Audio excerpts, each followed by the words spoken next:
सत्य वचन की राह पर चले हम सदा, यीशु का साथ हो रहे हमारी हर दुआ।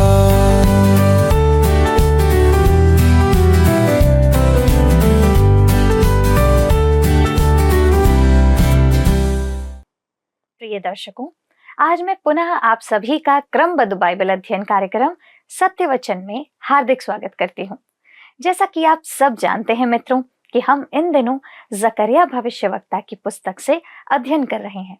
मित्रों, आज के अध्ययन में हम देखेंगे कि इस अध्याय का दर्शन जकरिया के दिनों में बंधुआई से लौटे लोगों के द्वारा यरूशलेम मंदिर और यरूशलेम नगर के पुनर्निर्माण की भविष्यवाणी है। आज हम जानेंगे कि यह दर्शन सिर्फ प्राचीन यरूशलेम के लिए ही नहीं, बल्कि हमारे जीवन के लिए भी कितना सामयिक और सामर्थी संदेश रखता है। तो आइए इस आत्मिक यात्रा में हमारे साथ जुड़िए और हम मिलकर परमेश्वर के दास के द्वारा इस दर्शन को समझेंगे और देखेंगे कि यह आज हमारे जीवन के लिए क्या सिखाता है। प्रिय दर्शकों, आप सभी को प्रेम भरा नमस्कार। एक बार पुनः सत्यवचन बाइबल अध्ययन में आप सभी का स्वागत है। आशा है आप परमेश्वर के वचन और अनुग्रह में बने हुए हैं तथा अध्ययन के लिए तैयार बैठे हैं। मित्रों, हम जकरिया भविष्यवक्ता की पुस्तक का अध्ययन कर रहे हैं और आज हम दूसरे अध्याय से अपना मनन आरंभ करने जा रहे हैं। पिछले भाग में हमने 4 सींग और 4 लोहार या 4 बढ़ई के बारे में देखा और सीखा था। घुड़सवार से बात करते करते जकरिया ने देखा कि वहां 4 सींग हैं और पूछने पर उस घुड़सवार ने उसे उत्तर दिया और बताया कि ये 4 विश्व शक्तियां हैं जिन्होंने इस्राएल और यहूदा को तितर बितर किया। तभी उसने दर्शन में देखा कि वहां पर 4 लोहार आए हुए थे। जकरिया ने उनके आने का प्रयोजन पूछा तो उसे बताया गया कि ये ही वे सींग हैं जिन्होंने यहूदा को ऐसा तितर बितर किया कि कोई सिर ना उठा सका। परंतु ये लोग उन्हें भगाने के लिए और उन जातियों के सींगों को काट डालने के लिए आए हैं जिन्होंने यहूदा के देश को तितर बितर करने के लिए उनके विरुद्ध सींग उठाए थे। दोस्तों, अब हम दूसरे अध्याय को आरंभ करते हैं जिसका शीर्षक है नापने की डोरी के साथ पुरुष का दर्शन। मित्रों, इस अध्याय का दर्शन जकरिया के दिनों में बंधुआई से लौटे लोगों के द्वारा यरूशलेम के मंदिर और यरूशलेम नगर की शहरपनाह के पुनः निर्माण की भविष्यवाणी प्रकट करता है। यद्यपि यह उस समय में भविष्यवाणी की पूर्ति प्रकट नहीं करता है। जकरिया और अन्य सभी भविष्यवक्ताओं ने अंत समय में अर्थात सहस्त्राब्दी राज्य के समय के मंदिर निर्माण के बारे में जो यरूशलेम में पुनः निर्माण का दर्शन है उसे प्रस्तुत किया है। इस समय उस रेगिस्तान में बाहर आ जाएगी तथा सारा के सारा रेगिस्तान खिल उठेगा तथा स्वयं परमेश्वर उस यरूशलेम के नगर में निवास करेगा। यद्यपि आज का यरूशलेम हमें पसंद नहीं आएगा, पर जब परमेश्वर उसमें वास करेगा तब निश्चित आप और मैं उसे अत्यधिक पसंद करने पाएंगे। जो भी कि आप और मैं अर्थात विश्वासी उसमें वास नहीं करेंगे, क्योंकि कलीसिया का घर नया यरूशलेम होगा, वो यरूशलेम नहीं। पर उस समय भी पृथ्वी पर वह यरूशलेम होगा जिसमें लोग वास करेंगे और वह जाति जाति के लिए पृथ्वी का केंद्र होगा। मित्रों, ध्यान रखें कि परमेश्वर ऐसा करेगा और करने जा रहा है, क्योंकि उसने अध्याय 1 के पद 17 में ऐसा कहा है।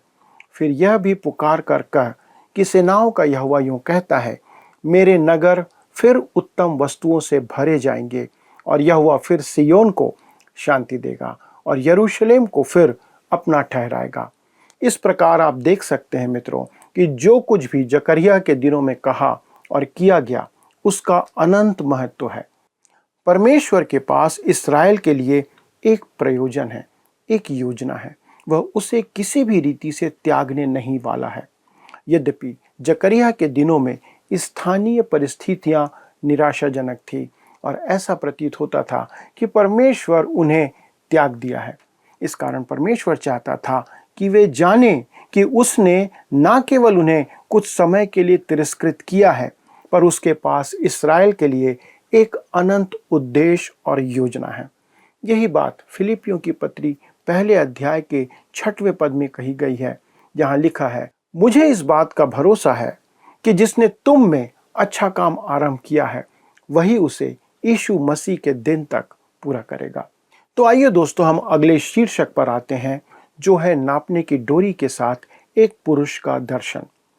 पहले पद में अर्थात जकरिया 2:1 में लिखा है, फिर मैंने आंखें उठाई तो क्या देखा कि हाथ में नापने की डोरी लिए हुए एक पुरुष है। जैसा लिखा है, फिर मैंने आंखें उठाई तो क्या देखा। मित्रों, आपको मैं फिर से याद दिलाना चाहता हूं कि जकरिया ने अपनी आंखों से देखा, वह सोया हुआ नहीं था। और जब कहता है कि हाथ में नापने की डोरी लिए हुए एक पुरुष है, इस मनुष्य का स्वरूप प्रकट करता है कि वह परमेश्वर यहोवा का दूत है, अर्थात देह धारण के पहले का प्रभु यीशु मसीह। यह वही है जो उसे पहले दर्शन में लाल घोड़े पर सवार होकर प्रकट हुआ था। आपको शायद आश्चर्य हो रहा होगा कि जब जकरिया उसे पुरुष कहता है तो मैं कैसे उसे परमेश्वर यहोवा का दूत कह रहा हूं। जकरिया उसे पुरुष कहकर संबोधित करता है, जो इब्रानी भाषा में ईश शब्द है। जैसा जकरिया 6वें अध्याय के 12 पद में हम पढ़ सकते हैं, लिखा है, और उसे यह कह, सेनाओं का यहोवा यूं कहता है, उस पुरुष को देख जिसका नाम शाख है, वह अपने ही स्थान में उगकर यहोवा के मंदिर को बनाएगा।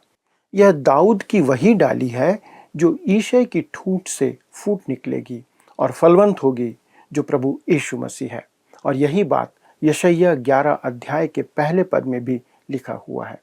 दोस्तों, यहाँ पर हाथ में नापने की डोरी का अर्थ समझाने के लिए मैं एक पद की ओर आपका ध्यान खींचना चाहता हूँ, जो यिर्मयाह 31 अध्याय में पाया जाता है।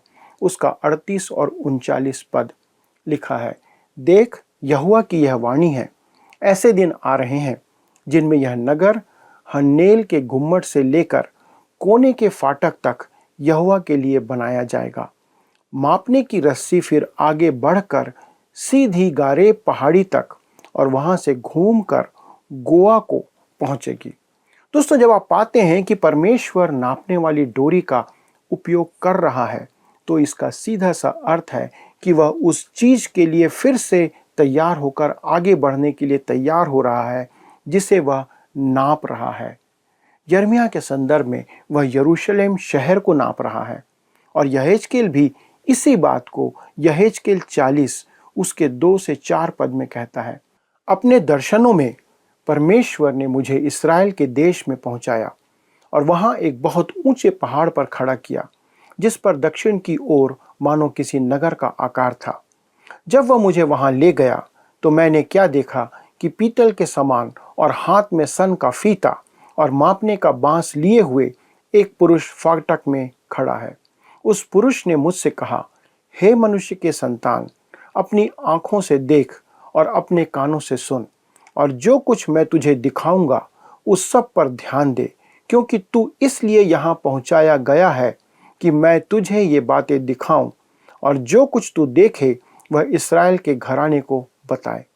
जब हम उस दर्शन की बात को आगे पढ़ते जाते हैं तो हम पाते हैं कि यरूशलेम में सहस्त्राब्दी राज्य में बनाए जाने वाले मंदिर के संबंध में एक और संदर्भ हमें प्रकाशित वाक्य 11 अध्याय के पहले 2 पदों में मिलता है।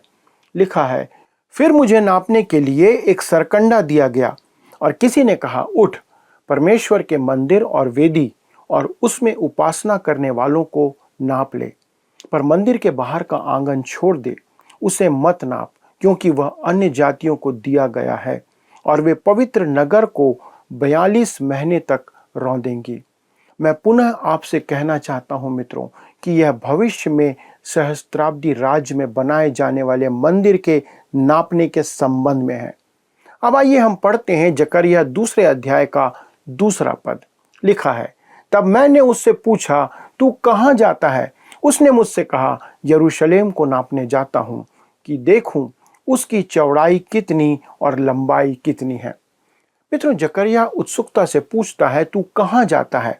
इस पूरे संसार में तू नापने की डोरी लेकर कहाँ जा रहा है? यह उसका प्रश्न था और उसे उत्तर मिलता है यरूशलेम को नापने जाता हूँ कि देखूं उसकी चौड़ाई कितनी और लंबाई कितनी है। वह कहता है कि नगर का विस्तार किया जाना है। जकरिया के दिनों में भी ऐसा हुआ था और अब भी निश्चित रूप से ऐसा हो रहा है। यह बहुत पहले ही शहरपनाह के पार फैल चुका है, जैसा कि आज हम देख सकते हैं। यरूशलेम के पुराने नगर के चारों ओर हर पहाड़ी पर आज निर्माण कार्य चल रहा है और बढ़ते जा रहा है। मैं वर्तमान निर्माण कार्यक्रम जो जकरिया की भविष्यवाणी की पूर्ति को नहीं मानता, क्योंकि मेरा मानना है कि इसकी पूर्ति अभी भविष्य में होनी है। यहूदियों को फिर से इस्राएल की भूमि से बाहर निकाला जाएगा, बिना परमेश्वर की उस प्रतिज्ञा को तोड़े जो अंततः उन्हें उस भूमि पर वापस लाने की है, क्योंकि वह यही करना चाहता है। तब हम आगे बढ़ते हैं और पद 3 और 4 को देखते हैं। कहता है, तब मैंने क्या देखा, जो दूत मुझसे बातें करता था वह चला गया, और दूसरा दूत उससे मिलने के लिए आकर उससे कहता है, दौड़कर इस जवान से कह, यरूशलेम मनुष्यों और घरेलू पशुओं की बहुतायत के मारे शहरपनाह से बाहर बाहर भी बसेगी। दोस्तों, जब कहता है दौड़कर इस जवान से कह, तो यकीनन वह जवान जकरिया ही है। तो आगे लिखा हुआ है, यरूशलेम मनुष्यों और घरेलू पशुओं की बहुतायत के मारे शहरपनाह के बाहर भी बसेगी। दोस्तों, आज के वर्तमान समय में यरूशलेम की शहरपनाह केवल पुराने नगर को ही घेरे हुए है। केवल अरब के छोटे से हिस्से को, नगर का ज्यादातर हिस्सा दीवारों के बाहर है आज, जो आसपास की पहाड़ियों पर फैल चुका है। यह तब भी सच होगा जब यह भविष्यवाणी भविष्य में पूरी होगी। उस समय शहरपनाह की आवश्यकता नहीं होगी। उसके कुछ कारण हैं। पहला, आधुनिक युद्ध में शहरपनाह कोई सुरक्षा प्रदान नहीं कर सकती। दूसरी बात, उस समय नगर में शांति होगी, क्योंकि उस समय शांति का राजकुमार प्रभु यीशु मसीह स्वयं यरूशलेम से राज्य कर रहा होगा। अब आइए हम आगे बढ़ते हैं और 5वें पद को देखते हैं, जहां पर लिखा है, यहोवा की यह वाणी है कि मैं आप उसके चारों ओर आग की सी शहरपनाह ठहरूंगा और उसके बीच में तेजोमय होकर दिखाई दूंगा। दोस्तों, निश्चित तौर पर आज यह हमारे समय में पूरा नहीं हुआ है। आज उन्हें अन्य देशों से सहायता मिल रही है, पर परमेश्वर कहता है कि भविष्य में वह स्वयं उनके लिए शहरपनाह का काम देगा। परमेश्वर उनकी सुरक्षा करेगा, जिसका अर्थ है कि परमेश्वर स्वयं उनकी सुरक्षा के लिए वहां पर उपस्थित रहेगा। मित्रों, जब उनकी सुरक्षा परमेश्वर के हाथों में होगी, तब यह चमत्कारिक होगा। वह न केवल उनकी सुरक्षा का कारण होगा, पर वह स्वयं उनके बीच में निवास करेगा। दूसरे शब्दों में, परमेश्वर की वह महिमा जो शकीना कहलाती है, पुनः उनके मंदिर में, उनके मध्य में वास करेगी। ध्यान दें कि इस छोटे मंदिर में वह महिमा अभी नहीं लौटी है, जिसे बंधुआई से लौटे लोगों ने जकरिया के दिनों में फिर से बनाने का काम किया था। परंतु इस बचे हुए छोटे समूह के परेशान लोगों से परमेश्वर उनकी सुरक्षा की प्रतिज्ञा कर रहा है। उसने लूत को छुड़ाने के बाद अब्राहम से भी यही प्रतिज्ञा किया था, जैसा उत्पत्ति 15 के पहले पद में लिखा है, हे अब्राहम मत डर, तेरी ढाल और तेरा अत्यंत बड़ा प्रतिफल मैं हूं। दोस्तों, इसका मतलब है कि परमेश्वर ने उनसे जो भी प्रतिज्ञा किया है उसे वह एक दिन पूरा करेगा। दानियल, यहेजकेल, जकरिया और प्रकाशित वाक्य बाइबल में 4 रहस्यमय पुस्तकें हैं जो सर्वनाश की घोषणा करती हैं। वे सभी परमेश्वर के आने वाले सहस्त्राब्दी राज्य की ओर निहारती हैं। परमेश्वर की आने वाली महिमा को प्रदर्शित करने के लिए मैं यहेजकेल 43 से एक अंश को यहाँ पर उद्धृत करना चाहता हूँ। यह प्रभु यीशु मसीह के, जो स्वयं प्रभु यीशु मसीह है, उसका अपने मंदिर में दूसरे आगमन को चित्रित करता है। यहेजकेल 43 अध्याय 1 से 3 पद लिखा है, फिर वह मुझको उस फाटक के पास ले गया जो पूर्वमुखी था। तब इस्राएल के परमेश्वर का तेज पूर्व दिशा से आया और उसकी वाणी बहुत से जल की घरघराहट सी हुई और उसके तेज से पृथ्वी प्रकाशित हुई। दोस्तों, यह प्रभु यीशु मसीह है जो मसीहा है, उसका मंदिर में आगमन है। ध्यान दें कि वह पूर्व दिशा से आ रहा है। यही कारण है कि यरूशलेम की शहरपनाह के पूर्वी फाटक हमारे दिनों में इसका बहुत महत्व है। हालांकि आज इसे बंद करके रखा गया है, यह बंद है। उस द्वार के सामने हजारों इस्राएलियों की कब्रें हैं, क्योंकि उनका मानना है कि जब यह भविष्यवाणी पूरी होगी तो वे पुनर्जीवित हो जाएंगे, क्योंकि मसीह वहां से होकर आएगा और वे मसीह के आने पर वहां उपस्थित होना चाहते हैं। आगे यहेजकेल 43 उसके 3 से 7 में लिखा हुआ है, ध्यान से सुनिए। यह दर्शन उस दर्शन के तुल्य था जो मैंने उसे नगर का नाश करने को आते समय देखा था, और उस दर्शन के समान जो मैंने कबार नदी के तट पर देखा था, और मैं मुंह के बल गिर पड़ा। तब यहोवा का तेज उस फाटक से होकर जो पूर्वमुखी था भवन में आ गया। तब आत्मा ने मुझे उठाकर भीतरी आंगन में पहुंचाया और यहोवा का तेज भवन में भर गया। तब मैंने एक जन का शब्द सुना जो भवन में से मुझसे बोल रहा था, और वह पुरुष मेरे पास खड़ा था। उसने मुझसे कहा, हे मनुष्य के संतान, यहोवा की यह वाणी है, यह तो मेरे सिंहासन का स्थान और मेरे पांव रखने की जगह है, जहां मैं इस्राएल के बीच सदा वास किए रहूंगा। ना तो इस्राएल का घराना और ना उसके राजा अपने व्यभिचार से या अपने ऊंचे स्थानों में अपने राजाओं के शवों के द्वारा मेरा पवित्र नाम फिर अशुद्ध ठहराएंगे। दोस्तों, ध्यान दें कि पिछले संदर्भ में वह कहता है, मैं इस्राएल के बीच सदा वास किए रहूंगा। दोस्तों, इसका अर्थ है अनंत काल के समय के लिए। आप देख सकते हैं कि यह एक ऐसी भविष्यवाणी है जो यहेजकेल के दिनों में पूरी नहीं होती है, बल्कि सदियों बाद सहस्त्राब्दी राज्य में पूरी होगी। उस समय जब प्रभु यीशु मसीह पृथ्वी पर आएंगे और अपना राज्य स्थापित करेंगे। दोस्तों, आपको याद रखना होगा कि जकरिया भविष्यवाणी करके कहता है कि यहोवा की यह वाणी है कि मैं आप उसके चारों ओर आग की सी शहरपनाह ठहरूंगा और उसके बीच में तेजोमय होकर दिखाई दूंगा। दोस्तों, हम विश्वासियों के लिए यह बहुत ही संतोषजनक है कि हमारे मध्य में हमारे लिए परमेश्वर ने उसे पहले ही व्यवस्था करके रख दिया है। हम उसके साथ बादलों पर उठा लिए जाएंगे। हम विश्वासियों को महाक्लेश से होकर नहीं गुजरना है। पर क्या आप आज उसके लिए तैयार हैं? परमेश्वर की एक एक प्रतिज्ञा सच्ची है और पूर्ण होते जा रही है। दोस्तों, आइए हम विश्वास के साथ प्रार्थना में जाएं, उसे धन्यवाद दें कि उसने वो बलिदान दिया है जिसके द्वारा से हम उसके साथ उठाए जाएंगे। आइए हम परमेश्वर को धन्यवाद के बलिदान चढ़ाएं। स्वर्गीय पिता परमेश्वर, हम धन्यवाद देते हैं आपके प्रेम और आपके वचन के लिए जो हमें अनंत काल की प्रतिज्ञा देता है। प्रभु, आपने हम विश्वासियों के लिए ये उत्तम इंतज़ाम रखा है कि हम प्रभु यीशु मसीह से बादलों पर मिलेंगे और हमें इस महाक्लेश से होकर जाना नहीं होगा। परंतु हम प्रार्थना करते प्रभु उस समय के लिए जब आप इस पृथ्वी पर आकर अपना राज्य स्थापित करेंगे। आपकी महिमा इस पृथ्वी पर प्रकट होगी। आप स्वयं यरूशलेम से राज्य करेंगे। आप इस्राएल के लोगों के लिए, सारे यहूदियों के लिए स्वयं सुरक्षा का स्थान बनेंगे। प्रभु, यह अद्भुत समय होगा जब पृथ्वी की सारी बची हुई जातियां या दूसरे लोग इस बात को देखने पाएंगे कि आप इस्राएल के परमेश्वर हैं, जैसा आपने प्रतिज्ञा किया था। प्रभु, हम धन्यवाद देते हैं इस जीवित विश्वास के लिए।